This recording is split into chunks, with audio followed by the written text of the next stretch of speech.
Alam nyo, totoo lang, bakit mas maraming Pilipino ngayon, mas pinipili na lang nilang rumakit, dumiskarte, o kaya magtayo ng sariling business? Kasi nakakabuwisit maging empleyado. Nakakapikon. Nakakaubos ng pagkatao.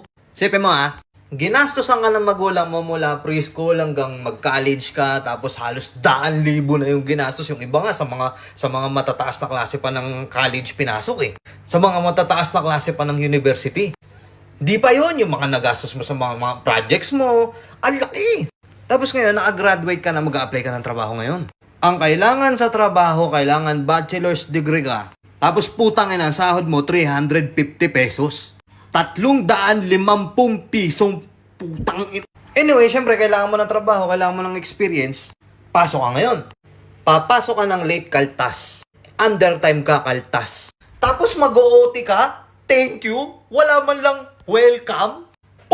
Dahil sa totoo lang magalit na ako sa magalit yung mga employer dyan, kung sino man tatamaan dyan. Huwag naman sana tayo masyadong demanding sa background ng mga mag-a-apply sa inyo, lalo na kung ipapasahod nyo lang din naman, magkano lang.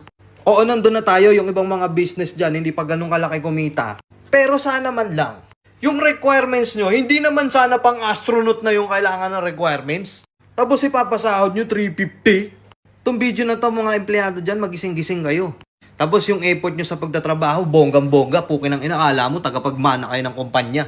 Tandaan nyo, kapag kayo nagkasakit at hindi nyo na kaya magtrabaho, umalis kayo sa trabaho nyo, napakadali nyong palitan. Ganun lang yun. Ngayon magtataka ka, bakit kaya si kumare at si kumpare? Bakit kaya yung kaibigan ko hindi na nagtrabaho? Yung iba nagla-live selling na lang, nagtitinda ng kung ano-ano sa Facebook. Putang ina, mas okay pang maggano na lang Hawak mo oras mo. Ikaw gumagawa ng pera mo.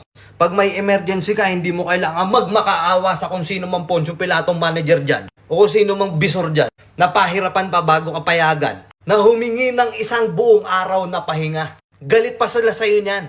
Tapos yung mga katrabaho mo, puking ina, kala mo yung sahod 10,000 isang araw. Sobrang papansin. Galit sa'yo pag wala ka, tapos pag nandiyan ka, galit pa din. Putang ina. Para tuloy nangyayari dun sa trabaho, hindi na pagalingan Pasipsipan Okay, alam ko marami magagalit dito sa content ko na to. Pero gusto ko lang maunawaan nyo na sana yung effort nyo sa pagtatrabaho, inaayon nyo lang sa kung magkano yung sahod nyo. At saka yung ibang mga nagpapa-apply ng trabaho dyan, baka pwede naman bawas-bawasan nyo yung requirements. Sobrang taas ng hinihingi yung requirements, di bali sana kung dyan sa trabaho na yun, matutupad nila lahat ng mga pangarap nila sa buhay. Real talk, hindi naman. Pang-survive nga lang yan minsan nga kulang pa. Di ba? Yun lang. Peace out.